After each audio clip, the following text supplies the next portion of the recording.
Hi everybody, it's Thursday night, so we're doing a demo tonight with Jim Amaral of Borealis Breads, who is very colorful tonight.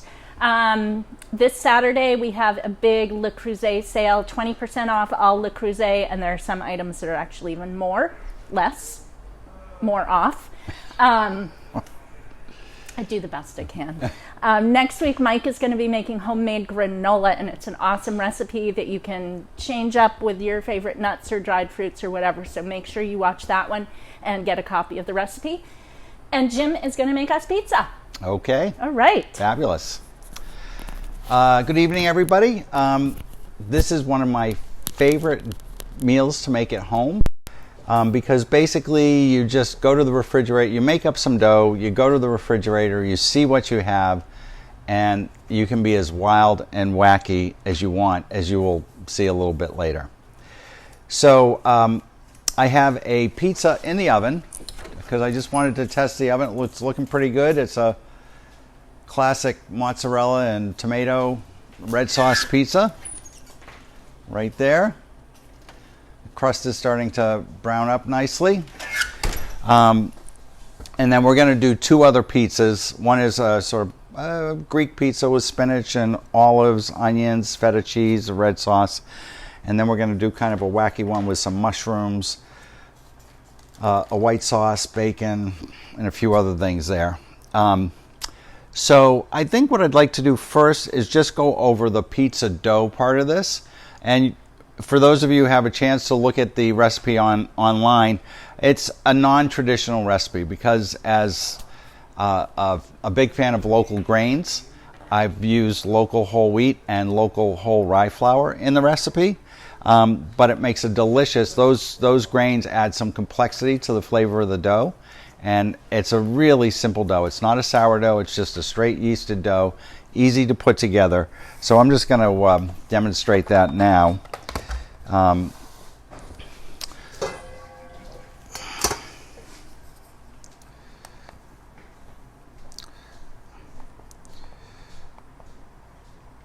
And all the recipes I do, I tend to, rather than using measuring by cups, by volume, I measure by weight. It's faster, it's easier, and it works really well. So this starts out with 400 grams of white bread flour.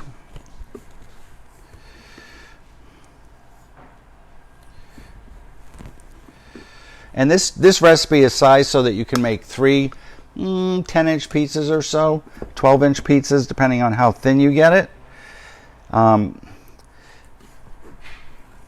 I always like to, you can always, if you don't want to make that many pizzas, you can just cut this recipe down and it'll work very well for you. So there's my white flour in there, and I've got 50 grams of whole wheat and the rye flour.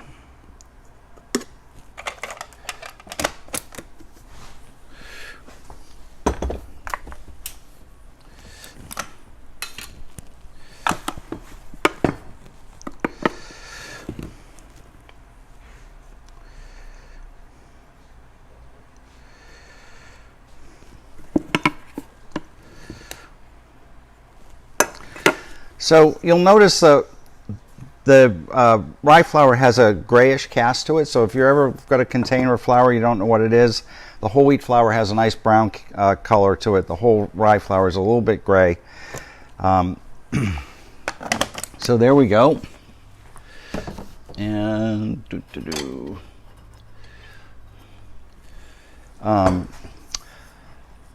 I'm going to pretend I put yeast in this.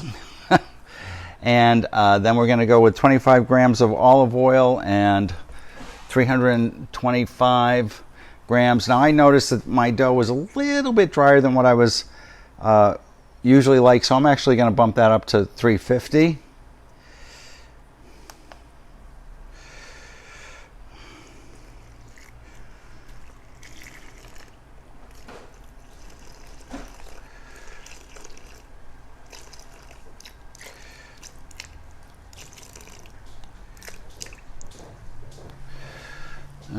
Okay, 25 grams of olive oil.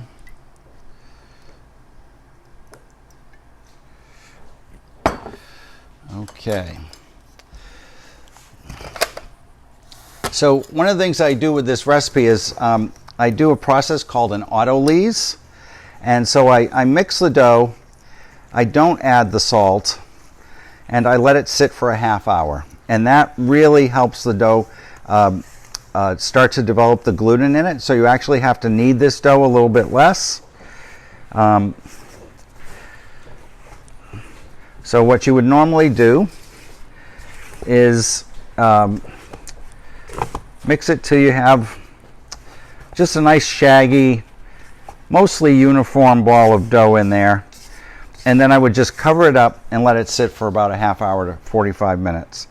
Now, and then afterwards, I'd add my salt, which I'm going to do right now just for demonstration purposes. And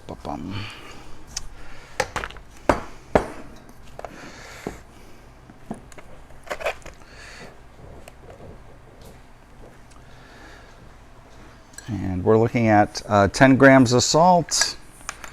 And I'm just going to sprinkle the salt over the dough, and then I'm going to knead it in.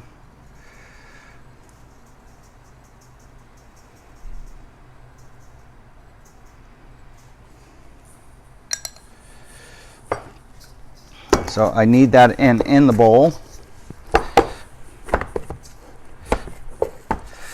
And then we're going to throw that right on the bench.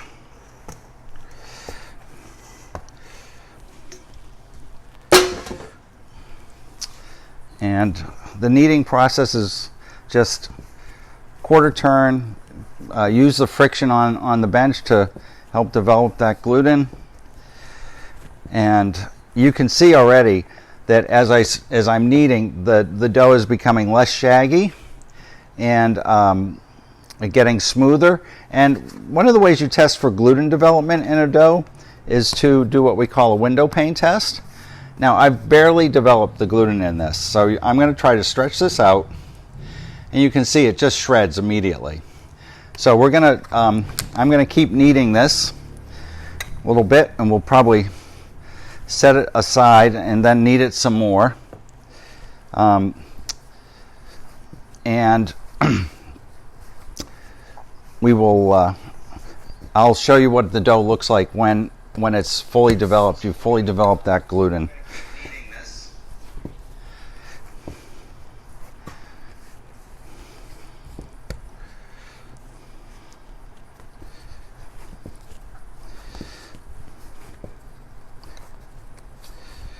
Okay, so I'm going to let that sit there for a second because I have a pizza in the oven already, and I want to take a look at that.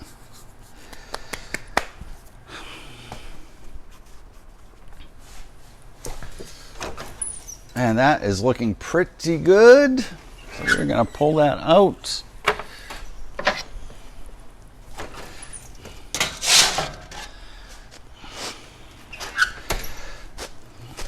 So you can see we've got a little bit of mozzarella, fresh tomatoes from Goranson Farm, some microgreens, and some green onions on there.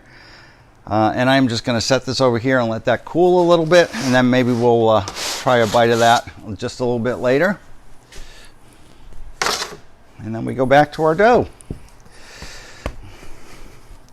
So if you can, when you do your pizza dough, I like to do mine in the morning and then just let it ferment very slowly through the day. It develops a lot more flavor if you have a little bit of a longer fermentation.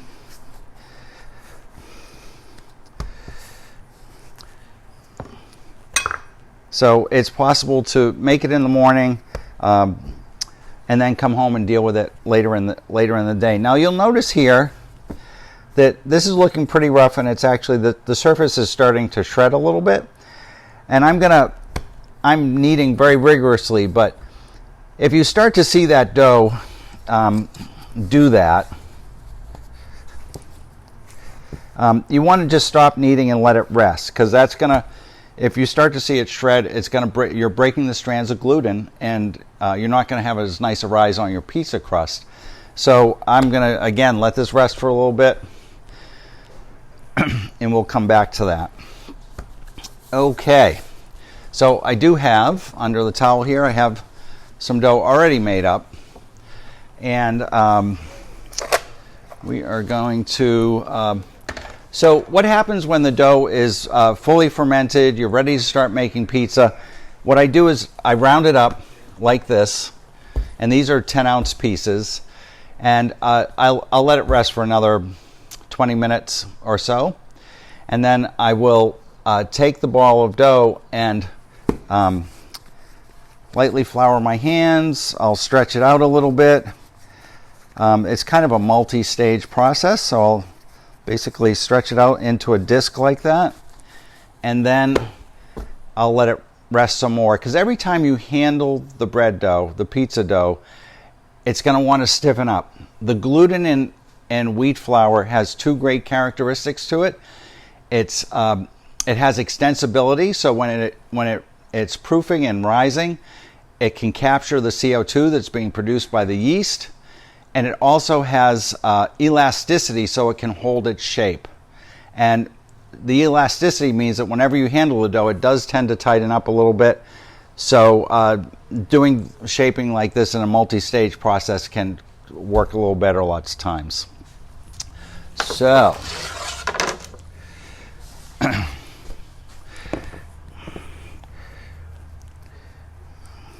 so these are I'm making, basically these are thin crust pizzas. They're incredibly flavorful, but you don't, in terms of the amount of ingredients that you put on the pizzas, you don't want to really load them up. And so I've got one here that I've done a little bit of shaping on. So for you folks who like to play with your food, this is the best part of the pizza making. So I'm going to flour that a little bit, and I'm going to kind of bend my knuckles like that, and I'm holding the dough, and I'm going to just give it a toss and use centrifugal force to stretch that pizza out, and then I can just let gravity do its work like that. And you can almost see through that crust. It's so thin.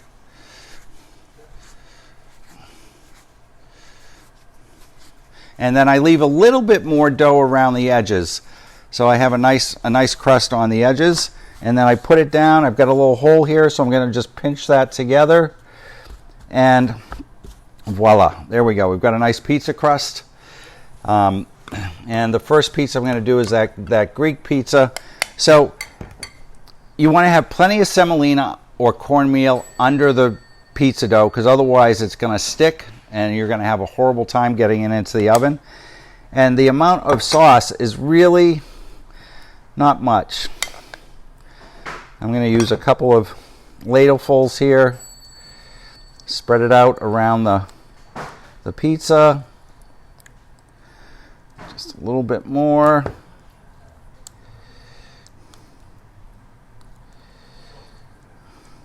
Like that. And then I've got some fresh spinach that I cooked up and just basically steamed it, and then really squeezed as much of the liquid out of it as possible.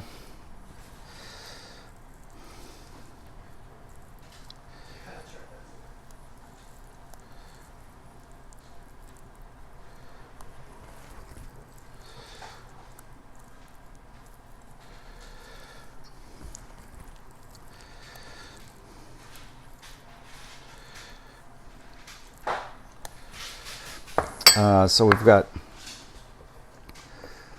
some Kalamata olives,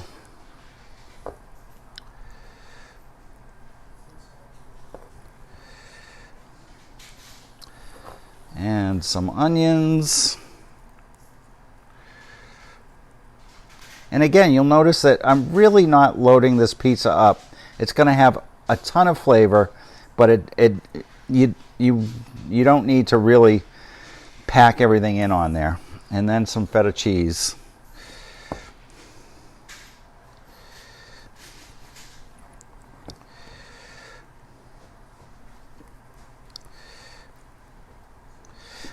And then I'm going to throw a little bit of Romano on here. Obviously the feta does not melt at all. It does add a nice salty tang to the... So I'm just going to grate on a little bit of that Romano.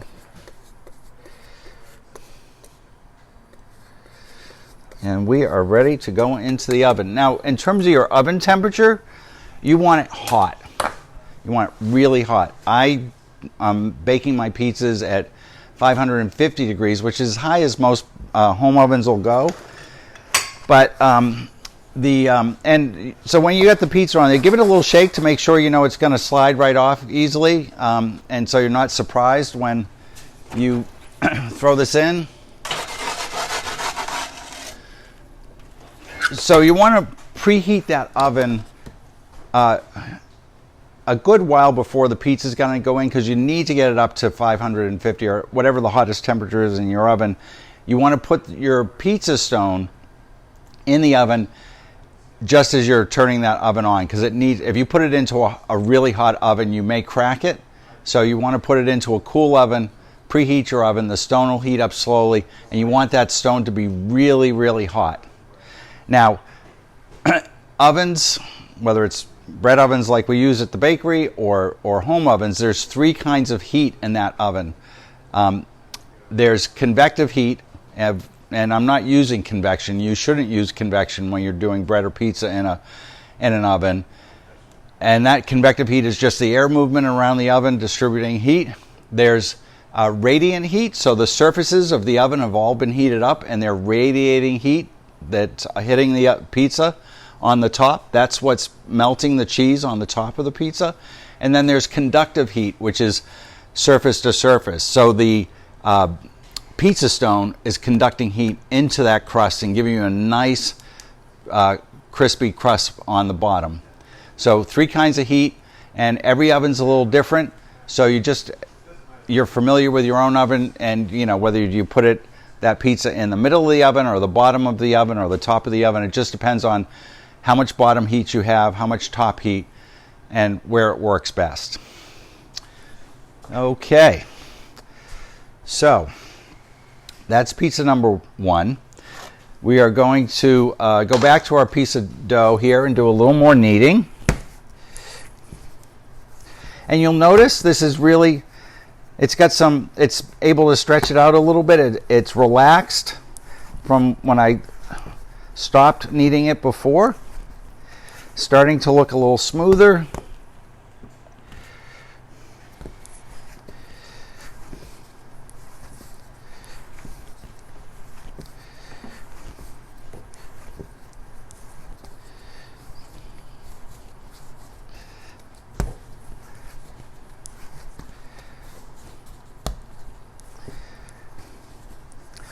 This is my favorite part of bread making, is the kneading and the shaping.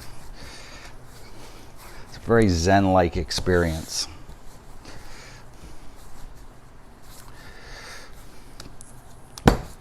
So we're going to let that rest some more. Set that aside. Normally I would cover it with a damp towel if it's resting. You don't want the dough to skin over. And then before we jump into the second pizza, I'm going to, actually let's jump into the second pizza. So let's see, we'll try that.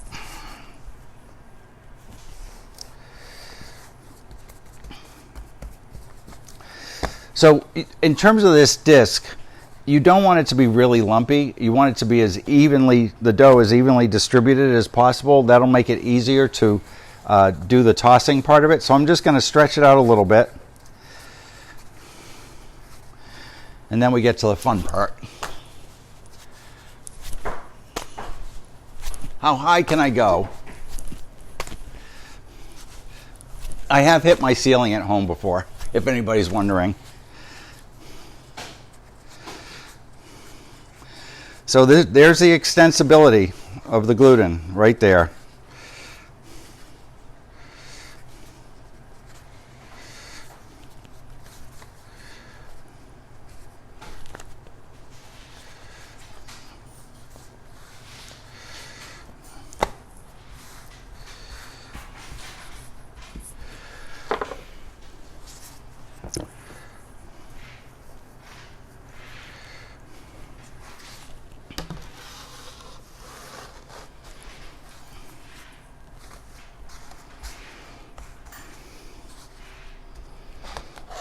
Okay, so we'll let that sit for a second. Let's take a look at that pizza that we put in, see how it's looking. You can see that crust has got a nice little oven spring to it, and I'm sure that that it's already started. The crust on the bottom has already started to really stiffen up. If you have a really hot pizza stone and a really hot oven, you can probably depending on how thin you get your crust, you can probably bake the pizza in no more than 10 or 12 minutes. And if you're at lower temps, it might take quite a bit longer. It might take 20, 25 minutes to bake. Okay, so I got a little, you can tell I'm kind of wacky because, you know, the shirt, the hair, I'm just, how should I put it? I like taking risk, and whether they be risk with one's hair or culinary risk. I took some culinary risk today. I'm doing a white sauce, and it's got ricotta cheese, a little buttermilk, a little dry sherry. It's got cumin powder, turmeric, Aleppo pepper flakes, a little white pepper, and a little salt. So, as untraditional as this pizza dough is, this is way more untraditional in terms of what you might normally put on that. So I'm just going to spread that around a little bit. And the reason I picked these ingredients is because we've got mushrooms, we got bacon, we have walnuts. They're very earthy, and very earthy set of ingredients. And I think these flavors are actually going to really mesh pretty well. So we're going to spread that on the pizza. I mean, if somebody's crazy enough to put ham and pineapple on a pizza, I think this is perfectly okay. Because, you know, who would have ever thought of ham and pineapple? I mean, good Lord.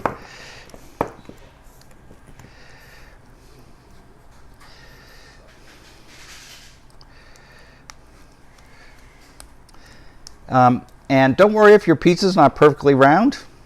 That's perfectly okay. And of course, you can also do these pizzas. You can bake them. You don't have to bake them on a pizza stone. You can bake them on a sheet pan, on a cookie pan, you know, all those different things. So I've got two kinds of mushrooms. I've got baby bellas that I just lightly sauteed. And I've got some shiitakes that I also lightly sauteed.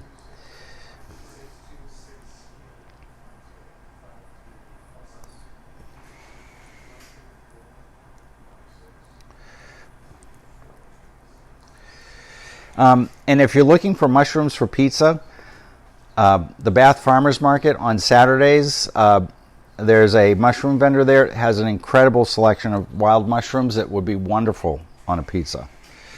Is there anybody that sells bread there? Yeah, there's this bakery that's been around for about 28 years at Borealis Breads, as a matter of fact, that does do a little, sells bread there. So we've got a little bit of bacon. And this is a world premiere. This has never been done before. You saw it here first. Jim, do you sell pizza dough? We do at our store. We actually use our sourdough Italian bread dough as our pizza dough. Let's see. Oh, walnuts.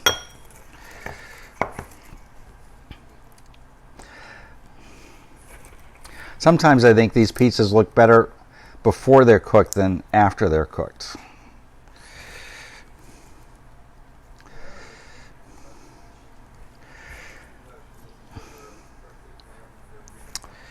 Okay. I think we're just going to add a little color with the green onions, and we are going to be good to go. So when you're thinking about your toppings, think about, how the flavors go together. Tomato sauce has a lot of acidity to it, which balances nicely with the cheeses. So think about your, the flavors, the acidity, the textures, because, different textures go well together. All right, so there we go. I've got the second oven down here, ready to go. We're going to throw that right on. And I actually like to have 2 of these at home because then I can be doing 2 pizzas at a time and load them into the oven both at the same time, so I don't have to stagger them. All right. We got that one starting to show a little color. I don't know about you guys, but I'm getting a little hungry. So I think we're going to take a taste of this.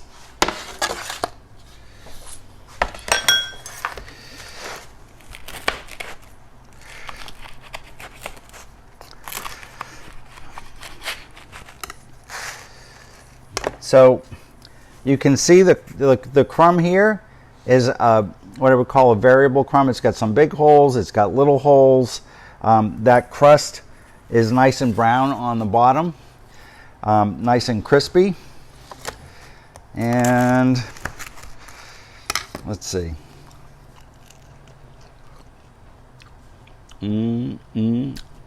Wish you guys could be here because boy is this pretty tasty. Wow, that was really nice. Now I didn't really talk about the tomato sauce. It's just ground tomatoes. I like Pane, but you can use any kind of ground tomatoes. I threw in a little dried basil from my garden. I like to throw in a little anchovy paste, just because it adds a depth of flavor, and that can add the salt. Instead of using salt, you can use a little bit of anchovy paste, and a little pepper, and that's pretty much it. Really simple. There's no olive oil in there, or it's just a very, very simple, easy sauce that you can throw together in 5 minutes. Now I don't know if you just heard the crunch on that when I bit into that crust, but nice and crunchy. That is good. Really good. So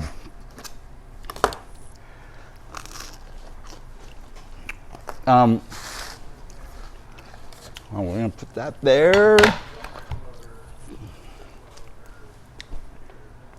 Trying to think of, we've covered most of the basics.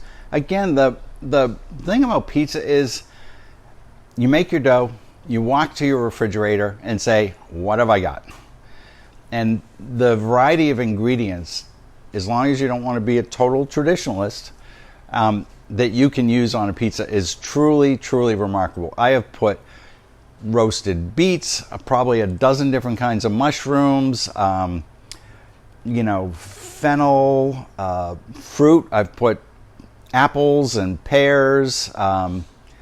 It's just almost everything in your refrigerator could probably go on top of a pizza. And it's a great opportunity if you've got kids at home. They love working with pizza, and in terms of creativity, they're wonderful. So it's a great dinner time activity preparation that is wonderful to do with kids. So it's, we at home, I probably once every 2 or 3 weeks we plan on pizza, and it's just a wonderful, wonderful way to end the day.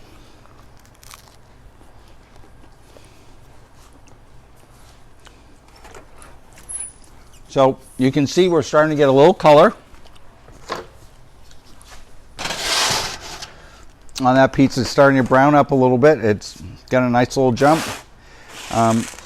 It's nicely browned on the bottom. And again, you can see not a ton of sauce there. not really loaded up at all, but it works really, really well in terms of what you're trying to accomplish with a thin crust pizza.